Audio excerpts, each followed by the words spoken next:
Japan is currently home to some of the world's top technologies. However, while the Industrial Revolution had begun in England in the mid-1700s, modern industrialization in Japan only began in the late 1800s. There were huge cultural differences. Screws, which are essential to modern industry, were almost unheard of at the time in East Asia, including Japan. Even so, Japan acquired these technologies in just a few decades and built industrial capabilities on a par with Europe and the United States. Later, after being devastated in World War II, Japan's industries recovered with astounding speed, making Japan a nation of science and technology.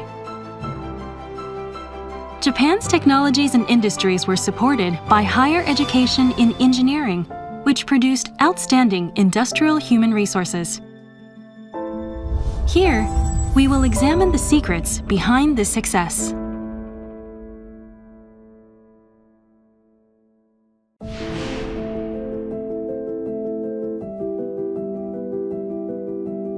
In the mid-1800s, Western countries, which had been colonizing Southeast Asia, began extending their reach into East Asia.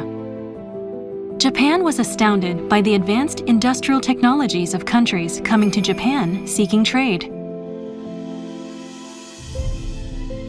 Although still a feudal society at the time, Japan's literacy rate was more than 80%. It also possessed advanced mathematical knowledge and original technologies.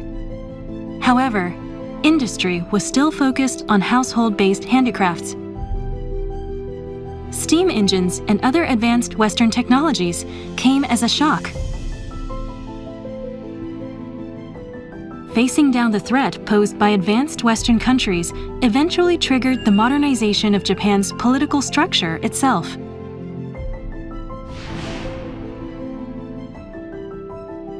The long-standing feudal era, led by the samurai, came to an end with the Meiji Restoration and its modern centralized government. The building of a new nation thus began. However, such internal chaos of that time exhausted Japan's economy. The new government therefore promoted industry as a national policy. It attempted to transfer modern Western industrial technologies to Japan to develop and protect. As part of these efforts, the government emphasized realizing the educating of engineers by Japanese instructors. 日本では幕末から明治初めにかけて若い人たちを西洋に派遣し科学技術を学ぶ機会を作りました。また西洋から技術者や大学教員などを数多く呼び寄せ短期間のうちに科学技術や文明の進歩を成し遂げました。当時明治新政府は欧米からの侵略への危機感を持っていたと思われ、短期間で殖産工業の推進と近代工業化を進めることが極めて重要と考えていたと思います。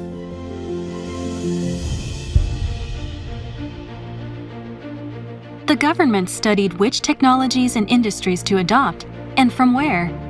It dispatched delegations and students to advanced countries to learn them.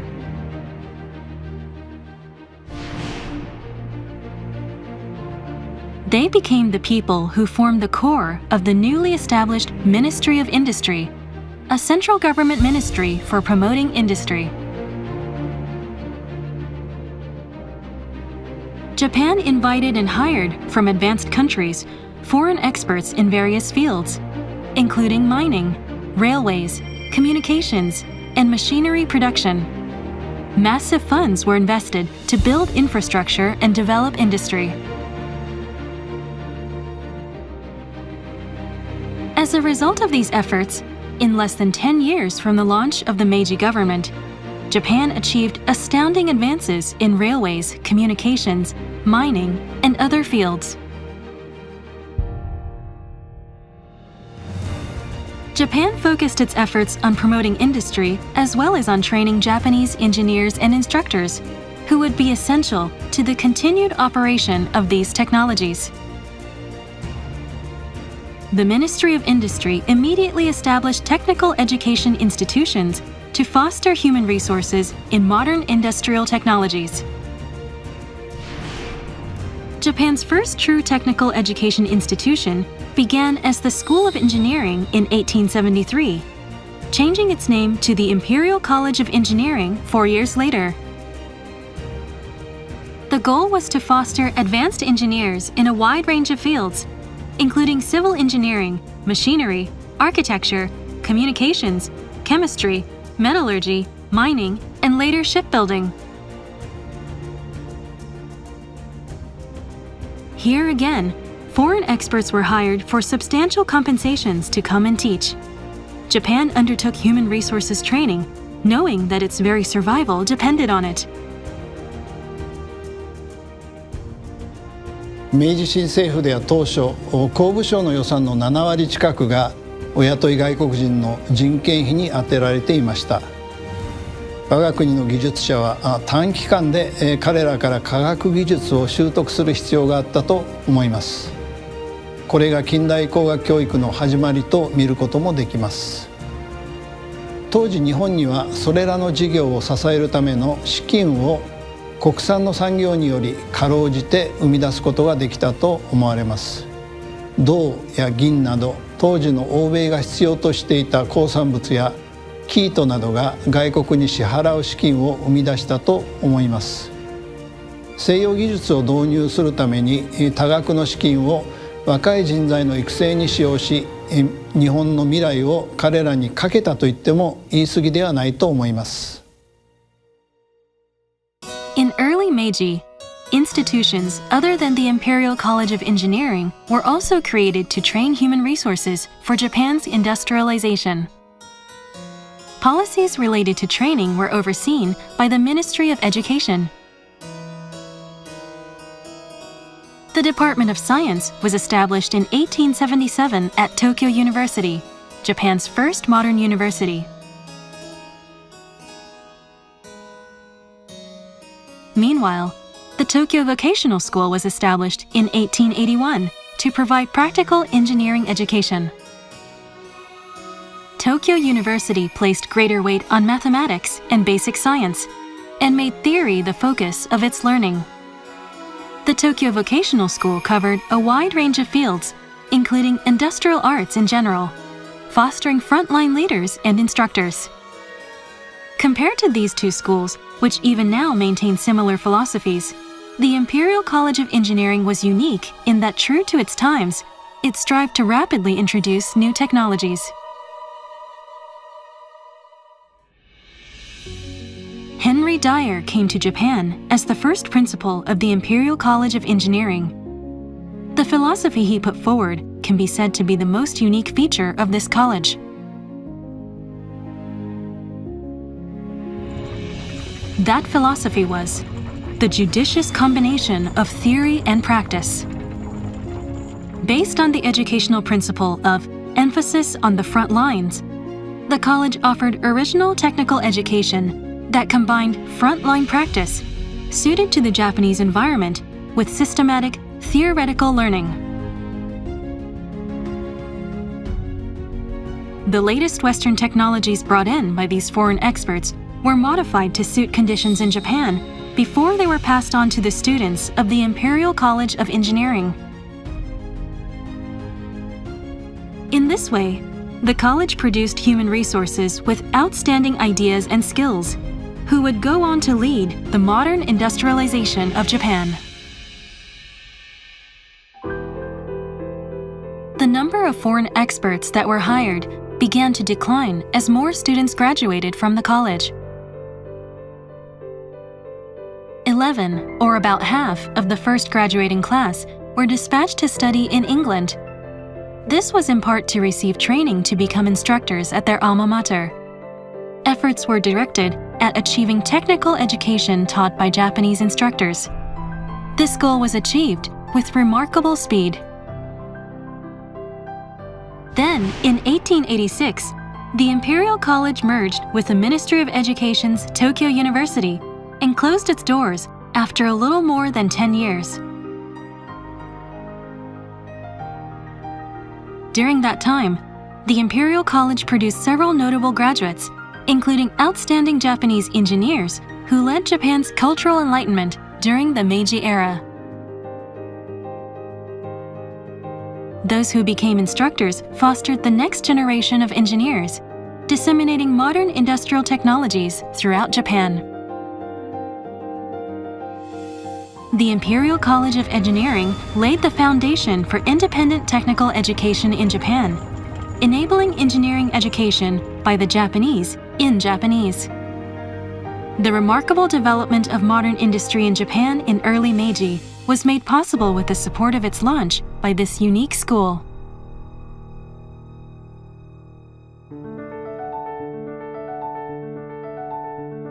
The Imperial College's mission came to a close when it merged with the Imperial University. This was followed by the rapid development of Japan's modern industry. While the initial policy was to promote government-managed industry, Japan adopted an entirely new direction: to foster industry and capitalism in the private sector.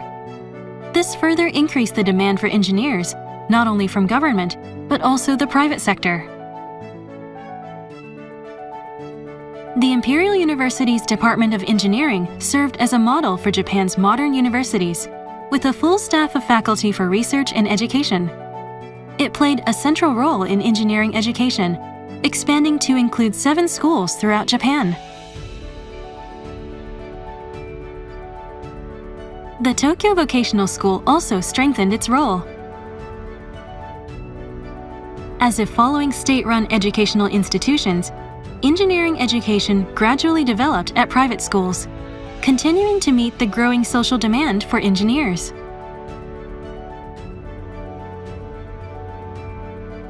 Then, about 70 years from the start of the Meiji government, the dark cloud of war once again fell on industry, which had continued to grow.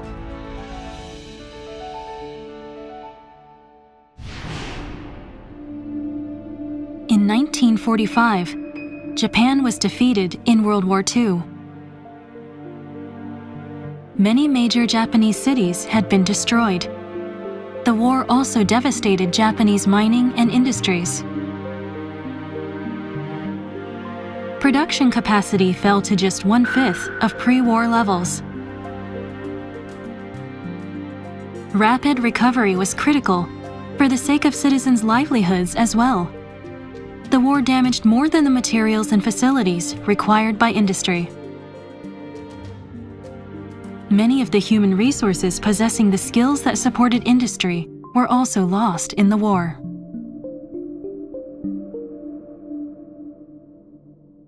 The key to recovery was to augment engineers.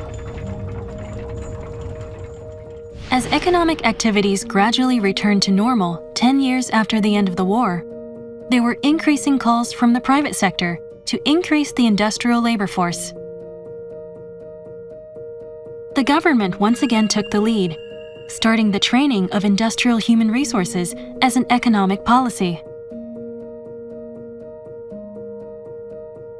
Schools of science and engineering at both national and private universities increased their student quotas.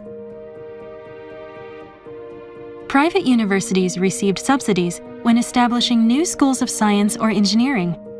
The conditions to be met were also gradually relaxed. With greater demand for higher education among a rapidly growing population, efforts were made to enhance engineering education institutions. Through such efforts, which began in the late 1950s, the number of engineering students increased 5-fold in 20 years. Their employment rate was close to 100%. This gave rise to a positive cycle that promoted the development of Japanese society.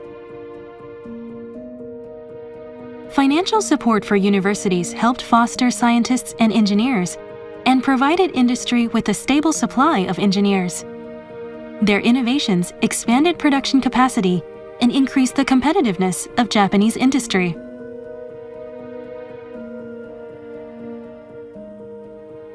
As demand for exports increased, Japan's rapid economic growth got on track. Japan rose from post-war devastation to become a leading science and technology nation in a short span of time. Even as rapid economic growth enabled many citizens to enjoy improved lifestyles, damage to people's health and the environment increased due to pollution. Society as a whole came to recognize that the promotion of industry must come in tandem with environmental conservation. 戦後の工学教育は大学が増え学生定員が増えただけではなく教育の質の向上にも力を入れていました。欧米の工学教育は座学中心が一般的ですが、日本では卒論研究や修論研究など学生の時から自分の研究テーマに基づき考える力を養うことにも力を入れてきました。またものづくりのような実践的な教育も機械工学分野などでは重視されてきました。日本は地下資源が乏しいためこれに対応するにはかなりの工夫が必要だったと思います。一方明治時代の鉱山開発や戦後の急激な工業化によりさまざまな環境破壊も進みました。各大学では環境問題を解決するための工学教育にも大きな努力が払われました。現在の新興国や途上国でも環境問題は大きな課題ですが、工学教育を通して克服し、さらなる発展につなげることを期待します。これは SDGs にもつながるものと思います。Japan overcame difficult circumstances to achieve modern industrialization, rising to become a leading nation in science and technology, despite various challenges. Even today, the driving force is an abundant and skilled industrial labor force supported by engineering education. We can see a common element in the two foundational periods of Japan's development. During the dawn of modern industrialization, Japan adopted a policy of promoting industry to resolve its disparity with the West. The government used its funds to hire foreign experts. Under their guidance, Japanese instructors were nurtured to establish a system of higher education in engineering. Next, after World War II, the government adopted measures to augment the science and engineering labor force. The wealth of the industrial world generated by exports was applied to those measures. In addition, the increasing popularity of research-centered education led to the broad development of higher education in engineering, which grew in both quality and quantity. Goals were set based on such factors as social conditions. Government policies and funds were combined to promote engineering education. This approach ensured the steady development of an advanced industrial labor force in Japan. 日本の科学技術分野の発展は海外から学んだことを自国に取り入れてさらに工夫を重ねて発展させたことの結果だと思います。途上国も同様のアプローチで、人材育成、産学連携を通じた科学技術の活用を発展につなげてほしいと思います。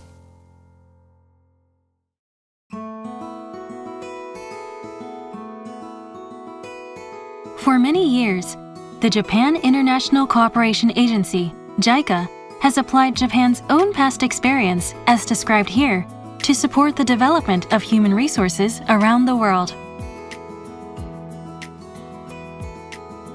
Even now, JICA continues to support higher education in engineering in various countries and regions, including Africa and Asia.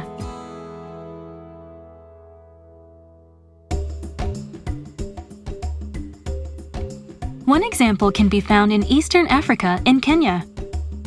The Africa Eye Japan project is focused on the Jomo Kenyatta University of Agriculture and Technology, outside the capital city of Nairobi.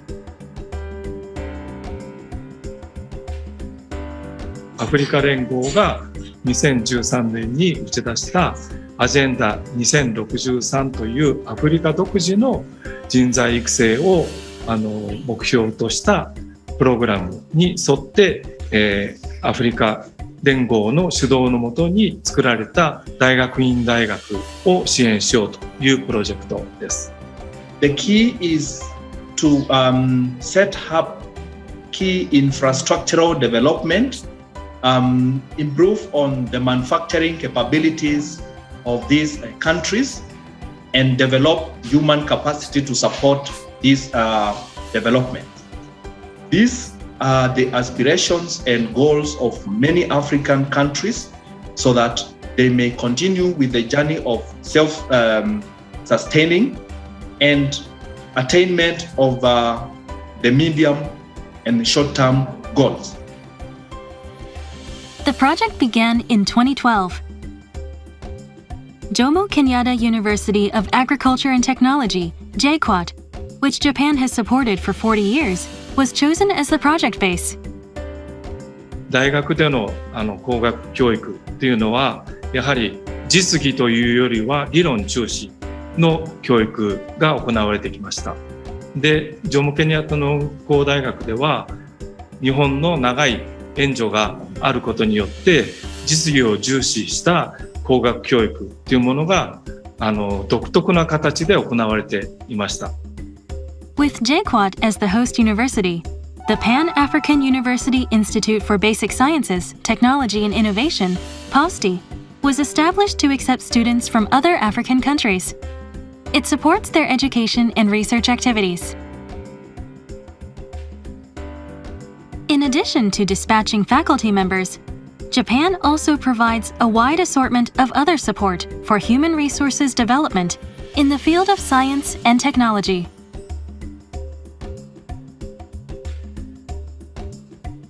To upgrade research environments, it was necessary to accommodate the conditions in African countries, which differ from Japan.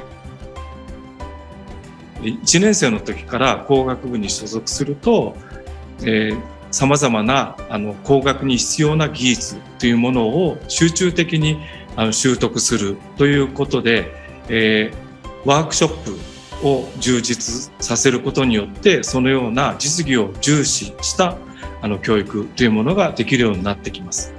その中でもケニアで入手が可能な資材を用いた加工技術というものを習得してもらうということで、外部から直接持ち込んだような機械ではなくて手でさまざまなものを作るというアフリカ型のものづくりを実践させるということに重点を置いてきています。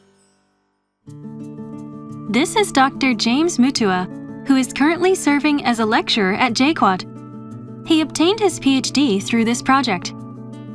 So we can say this is a success from me being a trainee and now becoming a trainer.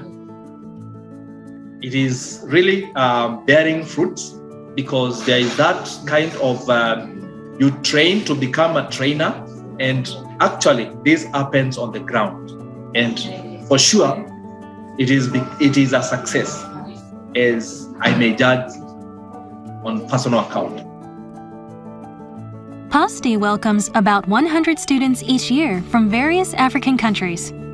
Coming from as many as 44 countries, they are gaining the skills needed to support innovations in science and technology in many African nations.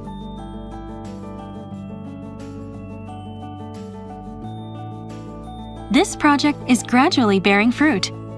Rather than simply providing human resources training, it maintains a view toward the next stage as well. We are nurturing talents to do with self-commitment and ability to become an individual or own researcher, such that once these students graduate, they are able to become thematic leaders in their area of training. And therefore, there is a lot of knowledge transfer which creates a solid individual who becomes a pillar in the area they are being trained in when they return to their countries? アフリカでは経済発展がかなり速い速度で進んでいます。そういう一方で、アフリカ独自の技術開発というものがなかなか行われていないということがあります。これは後進国のために様々な技術が外部より持ち込まれていることによります。ところが、アフリカ独自の知恵であるとか知識、技術というものが少しずつ育ってきています。このようなアフリカの技術や知識というものを使った産業というものを創設し、さらに社会的に安定した経済発展が遂げるような工業技術というものを振興していきたいというふうに考えています。In Asia, too, JICA conducts activities based on the understanding that globalization is needed not only in the economy, but also in education. The name of this project is AUN SeedNet. It involves a network of 40 top universities in the field of engineering in Japan and ASEAN countries. The goal of this ambitious project is to improve the skills of the faculty members of member institutions. It promotes joint research and academic exchanges that leverage this network to resolve regional issues and establish collaborations with industry. One unique feature of the project is that it assumes participating students and faculty members will remain at member universities and continue their activities as faculty members or researchers. This project began 20 years ago, mainly as a scholarship program to encourage foreign students to study abroad and obtain degrees. It has evolved substantially since then. シードネットの場合にはですね、ASEAN10 カ国すべてが対象になっておりますし、それもそれぞれの国の発展度合いに応じて違った役割を持っているっていう点で非常に特徴的な取り組みだと思います。なかなかマルチラテラルな取り組みっていうのはそれぞれの国の利害が必ずしも一致しないということでなかなか難しい面あると思うんですけれども、このシードネットの取り組みというのは、それぞれの参加者がそれぞれの立場で非常に有益な成果を得たのではないかと感じております。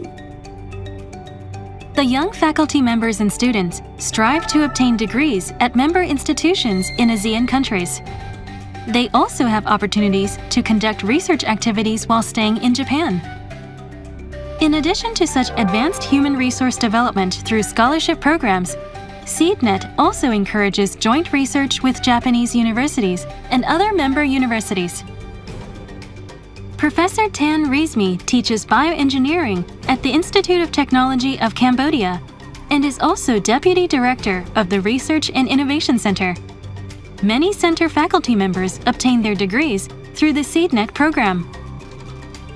When I was studying in Japan, my professor told me that the time flies so fast, so no paperwork, no work will be done. So it means that we need to publish paper regularly when we do research.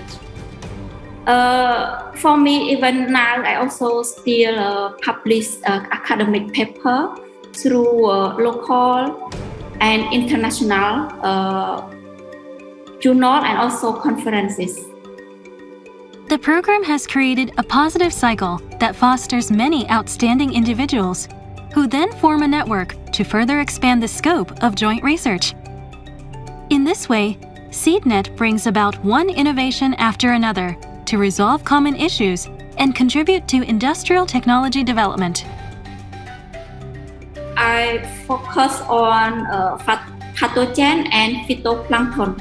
So in this project, we investigate the pathogen in rainy and also in dry season. And also I focus on multi-drug resistant bacteria. So according to our result, we found also multi-drug resistant bacteria, especially in sewage water, that is discharged into Tonle Sap River. So from this result, it also we can provide like a recommendation to stakeholder.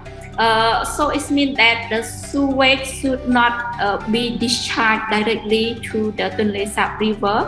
The sewage water should be treated.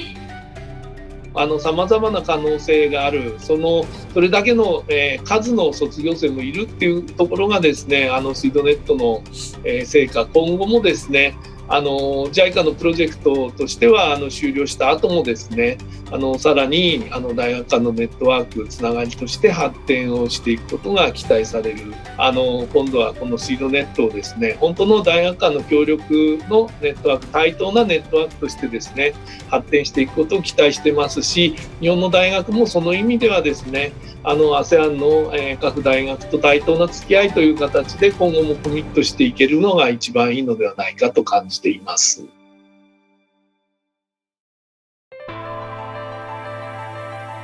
Japan has abundant and advanced industrial human resources and has enjoyed the benefits of outstanding industrial technologies.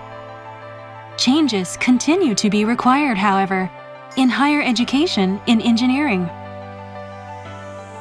現在の新興国や途上国でも短期間に自国の教育システムを確立し、各国の大学で産業に必要な優れた人材を育成し、経済的、政治的に他国に依存しない国づくりを実現することが可能だと思います。私たち日本は皆さんの国との友好関係を維持し、信頼関係をより強固にしながら豊かで平和な国づくりを共に目指したいと思うのです。今世界で何が必要かというと、まず何よりも若い人材です。皆さんの国にいる若い人材が、これからの地球を、救うかもしれないし、日本とそして皆さんの国と一緒に共同で何か作り上げていくというのが今必要なんですよ。ぜひ一緒にこれからの地球の未来を作っていこうじゃありませんか。For countries striving to develop in the future, and for Japan as well, understanding and respecting each other's cultural differences, and building relationships that encourage cooperation and collaboration, that is the path toward creating a richer future.